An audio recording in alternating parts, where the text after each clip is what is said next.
Welcome to another episode of the Profitable Home Services Podcast. Remember, this is the podcast where we help you find those profit leaks in your business because we know it's not that top line number that's the most important number. It's way more important to see and decide how much profit you want to keep each year. And yes, you heard me right. You can decide, I want to have X amount or X percentage of profit sitting there at the end of the year. All it takes is working a plan. So, with that, today I want to welcome Jason from Sylvestra. I should say Jason Kerby. I messed that up already. From Sylvestra. I met Jason at a marketing conference a little while back, and we sat at the same table and just kind of hit it off. And he was very gracious to agree to come on our program. So, with that, welcome, Jason.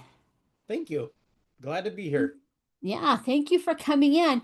Before we get started, I know people are going to sit there and go, well, what is Sylvestra? So before you and I can talk, why don't we tell them what that is? Sylvestra is a company that I built because I owned a home service company. And one of the things that I had trouble with was phones. We never could get a phone company to do what we wanted them to do so that we could track and record and listen to everything like that. So I created Sylvestra. Basically, it was started off as a telecommunications company. We do business phones, communications stuff that can go to your cell phones, whatever. We've added on artificial intelligence CSRs now. So the CSRs will actually answer the phone. They sound just like a human. They will book and schedule your calls so that you can keep dealing with your customers and not miss any calls. So that's what Sylvestra is. Okay. I just didn't want them sitting there going, well, what is that? For those that are on YouTube or something and not paying attention what we were going to talk about. So, well, as you mentioned briefly, you had a home service business down in California, I believe. Yes, that's correct. Northern Tell, California. Northern California. Okay, tell us a little bit about how you got that started and what kind of services you provided and how you grew it. So I know there's a story there. Yeah. So in 1999, I was working for another company that they started having financial difficulties. Our paychecks started bouncing, stuff like that. So I was kind of at a crossroads. Either I do something on my own or I go work for another company. And I decided to take the leap and jump out on my own. In the beginning, we started J&J Heating and Air was the name of the company. I was doing new construction. That's basically what the other company I'd worked for had done. We did service and stuff like that too, but the company mostly focused on new construction. So in January of 2000, I got my license. I started my company and I started out with just me in my truck working out of my garage. We were doing basically track homes in the first year. And then the second year, I brought on new construction commercial. I started doing like small stuff like gas stations and mini marts and Starbucks, stuff like that. And then we had a really good run up until about 2006, and things started shifting and changing and stuff like that. So we kind of started kind of following the trend and going with it, only to find out here comes 2008, here comes 2009, and whoof, right off a cliff. Um, we had found ourselves in a very bad situation. We were working for some big commercial stuff where it was, 500,000, 600,000 jobs. And the general contractors, the developers decided the market sucks. We're just going to let the properties go back to the bank. And we were stuck owing our vendors and payroll and everything like that. And we were trying to figure out, what are we going to do? So Wow. we came up with a plan, me and my wife. We went through a bunch of stuff. We paid our vendors through our personal credit cards and we got through, we downsized. We went from like having 25 people down to three. So it was Oh my just me, goodness. a couple guys working with me, and we started refocusing back on trying just to do the basics of what we knew what to do. Coming through that, I was invited to a coaching program out of Arizona. And at the time, I thought I was kind of arrogant and young, and I thought, I don't need no help. I figure this out on my own. So another friend of mine owned a company within an hour of me, and we always bounced a lot off each other. He did exactly what I did. I did exactly what he did. So it was really easy to kind of compare things. Well, he took the invite and went for it. So a year, 18 months in, we're talking and I'm like, man, what are you doing? How are you staying busy? It started shocking me. He's like, well, I went to that coaching thing and they're talking about residential, going after, residential, not new construction, but like service and change outs and, like retail. So I'm like, well, tell me more. I want to learn more about it. So 2012, 2013, I kind of watched as someone else did it, and I'm still doing what I was doing before and just beating my head up against a wall, basically being the quickest guy down to the bottom, who can be the cheapest, who can get this job. And I was realizing that I'm stuck. I'm not going to grow anywhere. So I decided to go ahead and jump into this thing after 2014, and we started learning immediately stuff that it was like it's just common sense. How come I didn't think of that, but you had to have somebody else kind of show you the way. So we got started going down a different path. Even though I kept doing what I had been doing as new construction commercial, new construction residential, I started a new division of the company. And we kind of at that point is when we started changing our identity. Even though we were still J&J Heating and Air, I knew in my mind that I was going to have to change to a different name because what we were starting to do, we were doing home service. We were doing heating and air, and we started doing plumbing for people. We started doing like water heaters and minor stuff like that, nothing really major. And the company that I was with, they did really great. I'm not knocking them at all. They gave me a lot of information, helped me get on my own. I I was overconfident and cocky at the time, and I thought, okay, I got everything I need. I'm outgrowing these people. I'm going to move on.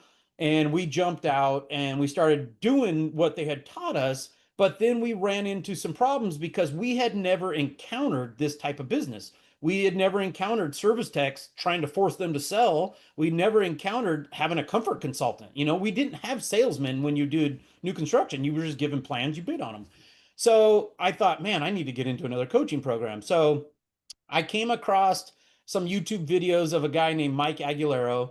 He was like called the Business Ninja. It was pretty funny. I mean, there were some goofy videos and stuff like that, but he had a lot of information and it made a lot of sense. So I ended up going out to New Jersey and sitting through a 3-day seminar. I ended up joining in their coaching program, and he basically was the missing piece that I think what I was looking for from the other company was he was real big on mindset. Yes. And he understood that, I can give you all the information you want, but if your mindset's not in the right place, you're not going to get anywhere. So that is when we really started changing our identity. We changed our name from J&J Heating and Air to J&J Services. And I got my contractor's license for plumbing, and then I got my electrical license. I also got my general contractor's license. So we were like a one-stop shop, like a all-in-one. You come to us for anything with your home. We made sure it got done. I had subcontractors that worked for me that did stuff we didn't do, and we vetted them and made sure they were all good and stuff like that. And then fast forward, 2024, I didn't really think that I would ever be able to sell. And the coach that I was working with, Mike, he kept pushing in my mindset of, growth, growth, growth. You don't want to be stuck and you want to move to the next level. So an opportunity came in 2024. Some private the PE firms were big, I mean, I think they're still big right now, and they started like knocking on my door because they've seen how much where we just came from this little guy to all of a sudden we just shot way up, and all of a sudden we're competing with the big companies, the 30-40 million dollar companies. We're in the mix and competing with them. So these PE firms started noticing us, and I think I became a thorn in their side, so they offered to buy us. Well, at first I thought, you know what, I'm not done yet. I need to keep growing. So then I said, you know what, maybe it's time to move to a different chapter. So I ended up, we put the business, in an escrow, and we vetted a bunch of different PE firms, and we ended up going with one, and I stayed on for a little bit, and I exited the company, and then I ended up moving out of California and relocating to Tennessee and starting a whole new chapter, starting a whole new life, starting a whole new business, continuing my business as Vestra, but starting it in a new area and stuff. So that's kind of the story of where I'm at today. Wow, that's quite a journey. Just a little side note, Mike Aguilario and I were in a mastermind group together way back when he was first getting all that set up. Oh, cool. And so to kind of be in on some of his initial plans on where he was trying to do it and how he was struggling to get things rolling initially. And then I was one of their approved vendors for quite a while until he exited out again. And then I backed off because it was completely different company than it was when he was there running it. So, but yeah, it's funny that we probably bumped into each other at one of their events and just didn't know it. Yeah, probably. So, probably because I made so many trips back to New Jersey back in that time period. So did I. So that's kind of funny. Well, as you were talking about that, you made that sound so easy. Well, if we went from 2014, we were here, in 2024, we were up here, and but I know there was a lot of bumps and bruises along the way. Some of those were probably structured around that whole difference of moving into home services. You now had to have your CSR, you had to have your technicians selling, some of those kinds of things. Talk for just a minute on a little bit of that struggle, because that's a whole new ballpark compared to when you were just working commercial and new construction. Yeah. For instance, when I was doing new construction, I was the only one in the office. I didn't have anybody else in the office. I dealt with the calls that came in, which were not very much because, we weren't advertising. I didn't have a CSR. I did my own payroll. I did all my own bidding. I did everything myself. When we switched over to the home services, it it was like, oh my God, I can't take all these phone calls. I can't do all this. I can't be out selling. And we started looking for service technicians. And what I had learned from the first coaching company was that, service technicians need to be salesmen in a sense. And, And so you're like, what? yeah, and I'm How like, does that work? for me, when we talked sales in the beginning, my first thought was dirty used car salesman. That's Yes. what I first thought. And I'm like, I don't want to be like that kind of company. But what I realized, it was my mindset. I was stuck in a mindset that was just basically keeping me parked. So once I started to embrace what these guys were teaching me about how you need to have a dedicated phone number, you need to have somebody answering the phone all the time. Do not let it go to voicemail. You need a CSR, you need salesmen, you need service technicians. So when I started hiring service technicians, I was just hiring anybody that knew how to fix anything. It's like, oh, you got service tech, good, come on in. And one thing I realized, and it was a bumpy road. Let me tell you, it was Oh, yes. where we were at. It was several nights of not sleeping, fights, yelling and screaming, just mad, customers unhappy, so I'm the one going out and fixing all these guys' mess ups and stuff like that.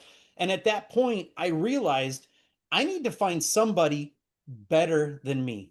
And my problem was I was trying to find people that weren't as good as me because I was afraid that they would outshine me and take over the Okay. company. And Wow. one of the Now, let's things, stop you there. That's a mindset shift. Huge oh yeah, one right there. yeah, Yeah.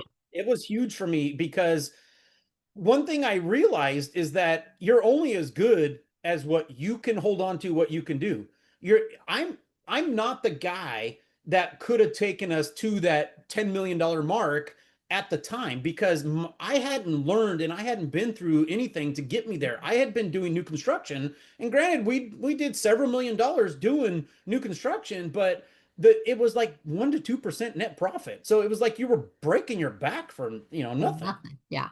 So once I started embracing this and I started hiring technicians that knew way more than me, that made me look like an idiot, in a sense, I was like, hey, I have no idea what you're talking about. I mean, I know how to fix things, but at that level, no. And then I started realizing that it wasn't just about the guys that had technical knowledge. It was the guys that had customer service knowledge because they had to be able to communicate with the customer in a way that the customer didn't feel like they were being sold and they didn't come off as dirty salesmen. They were basically giving the customer all the information that they needed, but in a way that the customer could explain it. And once I started recruiting for people like that, it started taking load off of me. It started being more comfortable. Then I started focusing on, I wasn't the one answering the calls in the office anymore. Now I started looking for CSRs. And one of the things that I did with the CSRs is I thought, oh, I'm going to go after people that are telemarketers because then they know how to talk to people. That was a big mistake, No. So I Yeah, learned the not. hard way. Yeah, these people, yeah, it was not good. So we went through several CSRs. My son ended up coming on. He was in college at the time when a lot of this was going on, And then once he got out of college, he worked his way through the company. He spent summers in the field. He was ride-alongs with service techs like that. I put my son in the office and I said, okay, I need a CSR, and this is how you need to act. So we sent him to New Jersey. They taught him on how to be a proper CSR and stuff like that, how to communicate with customers. Basically, your CSR is your first impression on the customer. When they answer the phone, how they deal with stuff like that. So we trained him on how to be that, and he was great. He did really good. Our close numbers started going up right off the bat, because he had already set the guys up before they even got there off the phones and stuff like that. Well, as you grow, one guy's not enough, So my Right. son started evolving in the company. He started training other CSRs, and then he got really good at sales. He was really good at it. He was a very good communicator. He didn't come off pushy. He didn't try to sell anything. He just basically told the customers, like what was needed, what we offered, and let them make the decision. And when we started going down this path, all of the service technicians started following suit with him, and then we started hiring more CSRs, and he started training the CSRs. He would sit in the room with them and listen to them, how they would talk on the phone and stuff like that. And then after every single call, he would do a debrief, and then he would coach them for the next call until our CSRs got to the point to where it was just like having a conversation on the phone with their mom. Everybody that called, we treated them like family, and we noticed that was a big key that shifted things for us. So at this point now, I have done stepped back, and I'm starting to work on the business. And when people say you need to stop working in the business and work on the business, I was like, I am working on the business. I kept saying that all the time. It's like I didn't really understand at the time what it meant to work on your business until it got to that point. And then I'm like, oh, I'm not working in the business anymore. I have people that do the things that I was doing, and they're doing it way better than I was doing it. So now we're on a better path, a better trajectory to grow. So I started working on the business. I started really delving into the marketing and figuring out, what we were spending, why we were spending things, why things cost us that way. I started really like focusing on systems and processes and what our sold hour, our sold day, kind of our pricing and stuff like that, why we were not making money, why our prices were the way they were. And it really started opening me up to a whole nother level of thought process and thinking. I'm not good at math. I know that, but I leaned on people that were good at that. So what I learned is the people that were in certain departments that we had hired, like the CSRs, I would go to them. How many calls did you make today? How many of them booked? And then I would take those numbers and I put it in a spreadsheet, and I start keeping track of our KPIs. And then it started helping me focus on where we needed to put attention to in the company. I would go to my son. Eventually, my son became my operations manager, and then at that point, we had came up with a owner's dashboard. So every day I was getting updated numbers and everything like that. So it helped me decide as an owner of a company. So I'm not working the company more. I'm working on this company. So I'm seeing all this data, and I'm starting to drive the train in a different direction because of the things that were happening. And when people say, "Oh, well, you went from here to here," and yeah, but you guys didn't see the ups and the downs and the On downs. yeah, the Right. 7 days a week and stressing out and taking money out of my house and putting it into the company to make sure we got to that point. I knew what we needed to do, but it was getting from point A to point B, is we didn't understand the road to get there. And that's when the coaching stuff really came into play. And if one thing I can say, if anybody sees this, if you are in a coaching program and you're paying for it, reach out to your coach. I did every single day. I would give them the same data I was looking at. And it's like, what am I not seeing? What questions am I not asking you that I should be asking you? What am I not seeing? And that's when it really started making sense to me. It's like, oh, I didn't pay attention to this. I didn't pay it. I should be asking this question. And then the wheels started really going in motion to the point to where, the last few years of the company, I was kind of semi-retired. I mean, I was still working on the business, and I'd come in, every day. I'd go sit in my office and I'd look at the numbers. I would watch the GPS in the trucks and see where everybody's going, and I'd watch the service tighten and see what our numbers were and stuff like that. But everybody started doing what I was doing previously, and so it made it a lot more easier on me. I went home every night. I got to spend time with my grandkids on the weekends. I I didn't work weekends.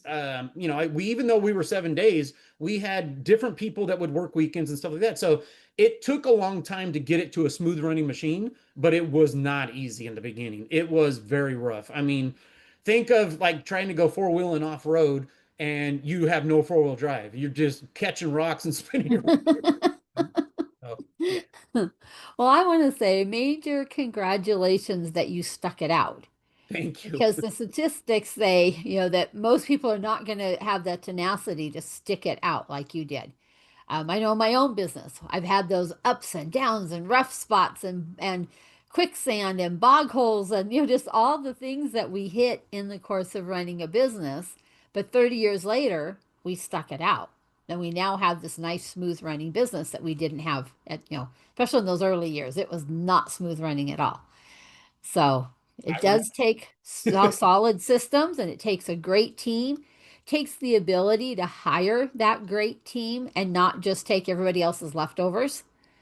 You want those top guys working in your company.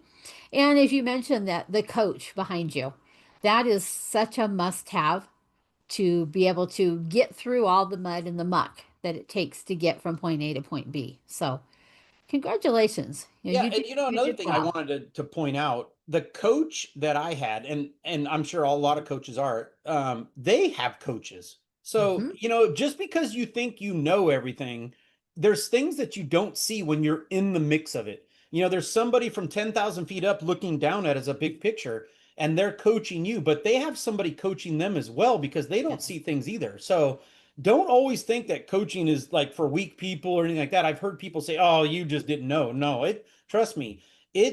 even the coaches have coaches. So yeah. And I will say, as a coach, I have multiple coaches because I work with a sales coach. As somebody coming from the accounting background, you don't have to sell anything. You have people lined up at your door. Can we get in? Can we get in? When you switch into the coaching world, it's completely different. So I've been working with a sales coach for about a year and a half now. A That's big difference in how we word things and stuff like that now. I have an implementation coach, make sure things get done. There's no dilly dallying. She whoops up on you if you don't get stuff done. I've got just a general business coach who steps back and just takes that overall view of my own business. So yeah, coaches get coached, and successful people have coaches. Yep. That's such an important piece to have because when I have conversations with somebody like Jason, I don't have that emotional tie to whatever it is they're doing. And I can come in and say, but you're losing profit in this area. We have to make some cuts. I just got off of one of those calls with another client. It was an uncomfortable phone call, or actually, it was a Zoom call, very uncomfortable, but I'm not tied to it emotionally. And I can see what they can't see because it's not my baby. I didn't birth it and raise it. Now, my own business, I need a coach to help me because I do tend to have those emotional ties and I have to have somebody else's eyes on it. So it all works out when you have the multiple layers like that. That's huge. Yeah. Yeah, it is huge. And it's a big, huge part of your success. My early years, I didn't have coaches, but I'm old enough and I've been in business long enough that back then you didn't have coaches like you do today. They just weren't out there, they weren't available. And so you struggled and fell down and you might, two steps forward or one step back until you gained a little bit of ground. And it wasn't until coaches started becoming a little more readily available that I really started gaining ground in my business. It helps So a lot. I think in it the does. beginning, the Yeah. coaches that were around were so high priced that a lot of us were like, I can't afford that. Right. Yeah. Yeah. And I think oftentimes when we're thinking about working with a coach, we tend to get fixated on the price instead of on the results. Yep. Here's what you can get. Yes, you're going to have to make an investment of a certain amount of money, but in the end, this is what you're going to get coming back out of your business. And it's too easy to look at it as just another expense, like your insurance or your utility bills or things like that. It's just another expense, and it's really not. Having your income taxes done, yes, that's just another expense. But working with a coach is a completely different piece of business. My opinion now is a coach is your oxygen. You can't breathe without it. You need it. Oh, Yeah. I love that. Yes. And I totally agree. I couldn't do what I do without the coaches in my life. Yeah. They keep me going. They keep my mindset where it needs to be. If I start slipping, one of those coaches catches it and Yep. pulls me back up to where I need to be, because we go through phases in life and phases in business. And there's time when it's really hard to keep your mindset where it is and to think big enough. We tend to think a little too small, oftentimes, or way too small, oftentimes. We get fixated on one little thing, and a coach will pull your head up and get you to look out a little further. So, Yeah, exactly. yeah. So this has been good. It's not what we intended to talk, originally planned to talk about, but that's Yeah, okay. no problem. Yeah, we're flexible. So early on, you had mentioned with your Sylvester program about being able to capture all those calls that were being missed, because in your own business you were struggling to keep the calls all covered. Let's touch on that a little bit, because I know that you're not the only home service business that has struggled with the calls, keeping them answered, keeping enough CSRs on hand that are doing it the way you want them to, who will follow your scripts, who will come in with the that whole service type attitude, and not just, oh, I gotta click the time clock, it's just a job type of thing. You've got a different mindset going. Let's talk about that for just a bit, because I know that there's huge profits that leak out in that particular part of the businesses. Sure, sure. So for us, when I started getting some decent CSRs, we only had a couple. Well, when you're marketing with the guy I was marketing with, Dan Cashel, he was doing a lot of our marketing. The phones were ringing off the hook, and we couldn't answer the amount of calls that were coming in. So what we would do is my girls would, they'd be on the phone with somebody, they would hang up, they would call that person right back, and as soon as they call it, oh, I got another heat and air company already. So, that hurts. That's like a knife to the gut. And if you know your numbers, you know what that call cost you to get there because, Google pay-per-click, LSA, whatever it was, your marketing to get you, an average call sometimes is anywhere from 150 to $300 to get you through to that call. You just lost that money because they've already called the next guy. Especially in California, most customers when they call, you don't answer, they call the next one. They don't answer. They just keep calling until they get somebody that's going to come out. So for us, that was a profit leak. That money we were paying to get the phone to ring, but we weren't answering it. And I started taking a step back and going, man, I need to hire more CSRs. Well, our problem was we were hiring CSRs that weren't as good as the ones we had. So it was just as bad as them not answering the phone because they weren't even able to book the call. So then I realized not only am I paying a CSR to answer the phone now, but I'm paying the marketing and I'm still not getting it. So I looked at it, I go, I got a problem here. We need to get better CSR. So we started really thinking about it. And I had already started Sylvestra in 2019, March of 2019. It was actually called Verbleep. It was the name of the company. And we were just a phone company. It was my own phones were on it. And my partner in the company was the tech guy. He was the one that's the tech savvy person. So he was the one that I went to and I said, hey, is there anything we can do so that this thing, I don't miss these calls? And, of course, back then, in 2020, AI wasn't real popular. So it wasn't, it was out there, but it wasn't even close to being at the point to even, it sounds like you're talking to a computer. So then we thought of virtual assistants. So we started reaching out to a virtual assistant company and we started doing people in the Philippines. They were still on my phone system, so it was looking like they were in the country and stuff like that. But the other thing that came up was the accent, the people's accent. And then my customers were like, well, you guys move out of the country? So we started getting that downfall. So then I got some more CSRs in place and we started being able to handle it. Well, then the next problem came up. Human problem. They call out, they call in, they come in late, they come with an attitude. One of my girls, their boyfriend broke up with them. So now they come in. So all of a sudden, now I have this person in the office that is coming in with a chip on their shoulder. And I'm like, oh my God, this is like just as bad as it was before. So I'm thinking in my head, so me and my partner, we started talking about some stuff, and I said, "Look, I need to do something for J&J. If nonetheless, if this doesn't work, so what? It's for J&J. It will be the test dummy." So we started jumping into the AI stuff in 2021, 2022. We started reaching out to other companies and utilizing their AI, and the customers' feedback was, hey, I appreciate someone answered it. I appreciate that I got booked, but it just felt like I was talking to a machine. It sounded like this, and so everybody was complaining about it. So, but it did fix, it was a band-aid, if you could, put that to it. It did fix the problem because now I'm getting the calls booked. And then my girls would call and follow up with them just to make sure they had everything they needed and stuff like that. So we found a rhythm that started to work. Well, then AI starts advancing, it starts getting better. Our AI is very good. It's hard to tell at sometimes that you're talking to an AI agent. We have it to where we've trained it to be more human like, so it mimics the people in my office. It started mimicking, we would give it all the call recordings to basically teach itself, and it would listen to the girls how they would respond, and then we gave it the script that the girls were using until it got to the point. I mean, don't get me wrong, it was not, oh, here, it's ready to go. A lot of trial and error, a lot of failures, redoing it, recreating the stuff. But once we got it down, I hate to say it, but we got to the point to where we started having it answer the phones and not the girls answer the phones anymore.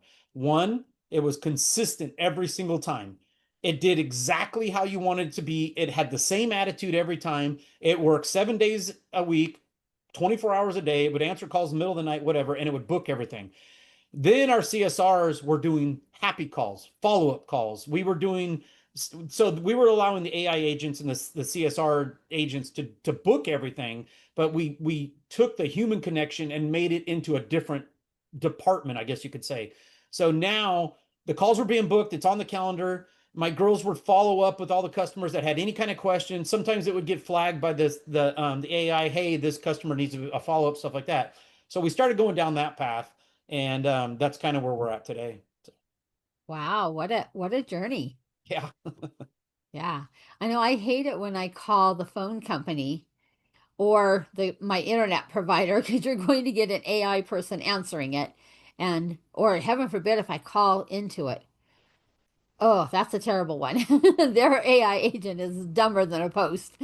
But you have to wade your way through until finally it's like, can I just talk to a real person? Please, just let And me that's talk one to a thing real with person. ours that we did Yeah, put in place, that, if the agent is starting to realize, or like it starts to feel like the call's not going the way it is, it's like, would you like me to connect you with with an actual person right now? And then it just literally connects to the first person yeah, available. So then you're connected right too. But it's that bridge, when you're on the phone and this person's calling, it bridges yeah. the gap to get you to a human person so you don't lose that Right. call anymore. Yeah. Yeah. That had to have been huge as far as your sales, your revenue number, Oh, and your bottom line profits yeah. had to both have soared from that Yeah. We once you went got it from working. we went from a 10% net profit up to a 18% net profit when we started using the CSR AI. Wow. Because basically what we were paying and what we were booking was like a 40% booking rate. And then when we switched it to the other way, we had a 95% booking rate with the AI. Wow, that's amazing. Yeah. I don't know. I've not worked with anybody who's got a rate that high. Don't get me wrong. I mean, some people would still cancel their, whatever, but at Right. least they were booked. Yep. It went Yeah. from basically having so much lost to where it was booked. And then we followed up. And then we had some people like, you know what, I changed my mind. I don't need anything right now. Or, oh, it was a trip breaker. I fixed it myself. But it's fine, Yeah, can't that's okay. small. But at least now your marketing was doing what it was supposed to be doing and you could handle the calls coming from it. Exactly. Yeah. Very cool. Wow. What a journey. I know. I think I could just keep peeling this onion for a while, couldn't I? It's funny when you sit here and talk to you about it, I realize how far we've came. You really did. I mean, you gave me like this tiny little snapshot version when we were together, and now I was like, wow, there's way more to that story. So, very cool. when you're a home service business owner and you're out there, trying to grow this company and trying to do everything else, not everybody is as open to modern technology, including AI, as you were. Any thoughts or suggestions for them? For me, I've always been a techie guy. I was always into computers growing up and gaming and stuff like that. So for me, I've always embraced technology. And, at times it's the flashy object. I would go after everything. And, some people would tell me, you're chasing, and I did. I would chase down a rabbit hole with some stuff. But, the one thing that I can say is I'm a trades guy. I came up in the trucks, you know, I didn't need a spreadsheet to tell me if the job went well. I can just feel it. But Mhm. I had to grow as a business owner. I had to get to that point. So a lot of people would tell me they think that technology replaces grit. I don't think so. I think I it don't either. protects it. Hmm. It keeps your values from being diluted when you scale. So technology is, that drill, that tool that you need. It's you don't go out to a house on your bicycle. You go out in a truck. You have tools that help you fix that. Technology is just a tool. It's just another tool of your business that helps you get to that next level. Yeah, And the people that are against it, I I hate to say it, but in the day that we're in, the age that we're in right now, if you don't embrace technology, you're going to get left behind. you bet. Yes, I wholeheartedly agree. Right. You have to have some sort of technology to be able to keep up with what everybody else is doing. If you're still handwriting your invoices and if you're still doing all this stuff that way, you can't stay in the race. It's moving too fast. I, So, I think that technology and AI and stuff like that, it should sound like you. And that's one of the big things that I did at Sylvestra is I made it sound like me in our company. And because it protects your reputation, not right, replace it. right, For instance, you have a girl in the office that comes in and something happened in her life and now she has a bad attitude. Your reputation is on the line because she's talking to customers that way. That's where I think the technology protects your reputation at that point. So right. I know in my own office, I had a gal answering the phone, sweet gal, but when she answered the phone, different times I'd have clients saying, "Was she mad?" Just by the way she answered the phone, it's almost like you were interrupting her and she had to answer the phone. Now, she didn't intend it to be that way, and she didn't even realize she was doing that till we showed her some examples of what she was doing. But just that, ooh, I'm interrupting her. Maybe I'll just, never mind. I don't need any help today. That kind of a thought from the client side. And so you just don't know when you've got real people answering phones. You get them exactly. on a great day, amazing. You get them on a not so great day, yeah, results are not always the same. So, Yep. yeah, very good. Well, Jason, we've come to the section of the podcast, my favorite part of every episode. And this is where I get to ask you my favorite question. What is a hidden or unique profit leak that you either saw yourself when you were in business or spin it around that you see now as you work with home service businesses through Sylvestra? So I would say for me, when I was in business with J&J, Okay. we spend all the money to acquire these customers. You get them on your maintenance program, so they're paying a yearly fee to be, come see you twice a year. And a lot of customers, which I'm sure, a lot of people listen to this understand, there's a life cycle of this customer. So when you get to this customer, they don't need a unit right now, but you've been taking care of them for the last 5 years, and all of a sudden that it's coming up, it's going to be time where you're going to have to replace this unit, and you go to reach out for their maintenance for the heater or the air conditioner at the time. And one of the things that kicked me in the gut was we had several customers that would be like, "Oh, I just got a system from somebody else. I was in Costco and the guy told me about this and I went with the new system." And we're over here going, "Oh my God." Because as well as, I mean, a lot of these guys know these maintenance programs, mostly, they don't make you money. They just keep you attached to the customer. That was a huge profit leak that we realized that we had spent all this time nurturing this client this customer to be in our pipeline. And when it was time for them to, need what they needed, they went somewhere else. So that was like all of a sudden, it was like the light bulb came on in my head. We are not touching our customers enough. That is a huge profit leak, because one of the things that we did is we sent out survey cards after this happened. We sent out survey cards asking customers all kinds of different questions like, when you think of heating and air, what pops in your mind? And I was shocked at the answers I got back. It was not J&J Heating and Air or J&J Services. They were naming off the bigger companies that were on TV all the time. Oh, Um, wow. People would tell me Home Depot, Costco. I'm like, what the heck? We did all kinds of surveys, like what could we do, and to help, the you and this and that. And some of the stuff that came back as feedback, which was a hidden profit leak, was, well, I wished you guys did, water heaters. I wish you did toilets. I'm like, we do. We do that. Oh, I didn't know that, so that for me was a huge profit leak, because not only were we taking care of these people's unit, but they didn't know that we would take care of their water heater. They didn't know that they could call us for toilet repairs or drain, whatever, or lights. They needed a ceiling fan, or they wanted to put a whole house fan in. They didn't know that. So for me, I had spent all this money and all this time, and I had all these guys that I was paying to go out. Nobody was talking to the customer about what else we did. And nobody was following up with our customers in between the maintenance for the air conditioner and the maintenance for the heater. So they had this period of time where we didn't touch on them.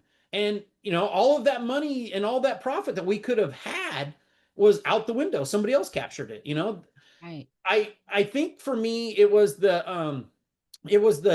aha moment when I got back the survey, and it said, yeah, I really wish you guys did water heaters. What we do. So at that point, I thought, okay, what can I do, and what can I do legally to make sure I stay in contact with my customer once a week, once a month, whatever. So we created a newsletter. We had people opt in. Some people opted out and stuff like that. We started doing direct mail. We were doing direct mail once a month.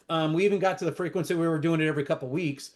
Basically, it wasn't, we took a different approach with the direct mail. We didn't send out coupons and stuff like that. We sent out recipe cards. We sent out like financial advice, like from like whatever, from like Charles Schwab or something. Like, we would just take stuff from these other people with their permission, and we would put it on a postcard and send it out. So what we were trying to do is we were trying to give helpful information to our client base that would keep us front and center, so that next time I did the survey, hey, when you think of heating, or do you think of anything in your home, who do you think of? J&J Services. When I started getting those surveys back, it was like, it worked. So that was a huge, and that was a shift. We went from, I think we picked up another $750,000 that year when we started doing the weekly newsletters, the monthly newsletters, however we were doing them. We started sending out the recipe cards. We had jumped another $750,000 just from our own customer base. Wow. What a hidden gold mine. Yeah. And I'll tell you from my own experience that that type of stuff has a really long shelf life. They don't throw those things away like they would a coupon. And it's expired and off it goes. But when you do those other kind of things, in my own world, I had a guy reach out to me because I had done some lumpy mail, direct mail, out recently, trying to revive some cold or dead leads that we had gotten over the years. And he reached out and he says, you've been sending me a newsletter for 5 years. I've got every issue you've ever sent me, and I'm ready now. I'm big enough. I think I qualify to work with you. And will you take me on? It's like, finally, 5 years of me dripping on you, and you're ready to roll. And he's going to be a really cool client. But they do have long shelf life. I couldn't believe he had saved all these back issues of things that we had been sending. But that little bit of lumpy mail was enough to get him to take an action. And that was I pretty was cool. talking to another gentleman that owns a company out of Oklahoma, and I had he got in the same coaching program I was. He said, I've been watching this guy for 10 years. And he goes, I finally decided to jump in. I'm like, wow. So yeah, 10 people years. sit Yeah. on the sideline for a long time before they Yeah. will commit, especially with home stuff. if they just got a water heater for the next 10 years, you're not going to change that water heater. So you just keep nurturing that client. You don't know, stuff comes, and that's why you never give up on that customer. Until they tell you to physically go away. Yeah. Until then, you just keep sending stuff to them. Yeah.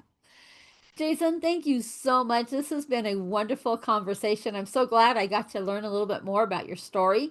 Yeah. And I'm impressed with what You. you accomplished in a relatively short period of time. People always look at successful, I'm using air quotes, businesses, and they think, wow, he was an overnight wonder. But I always equate it back to the picture of an iceberg. When I was up in Alaska and you're watching those icebergs floating in the water, they're very good on those boats to explain to you that little bit of ice that you see on the water, that 90% of it is under the water, and you don't see that ice down there. And I think it's the same with our businesses. They see that, a successful person was an overnight wonder, but it took us 15 years to be that overnight wonder. They don't see all the grit and the grime and the perseverance and the tenacity that it took to get there. They just see that, hey, look at, he's over there making big bucks, and he's going home early today. They see that part. They don't see the other part. So kudos for hanging in there, and and not only that you had a successful business, but you employed people, you contributed to their household incomes, you made them successful in their own lives as well. So, small businesses, we do that. If you put all of us together, we employ America. Yeah. So, yeah. So, thank you for doing that and for coming on and sharing your story. That was Yeah. amazing. Thank you for having me. I appreciate it. Yeah. So, listeners, if you have found value in this episode, and I know you have because I have, I've got notes sitting here where I was taking as Jason was talking.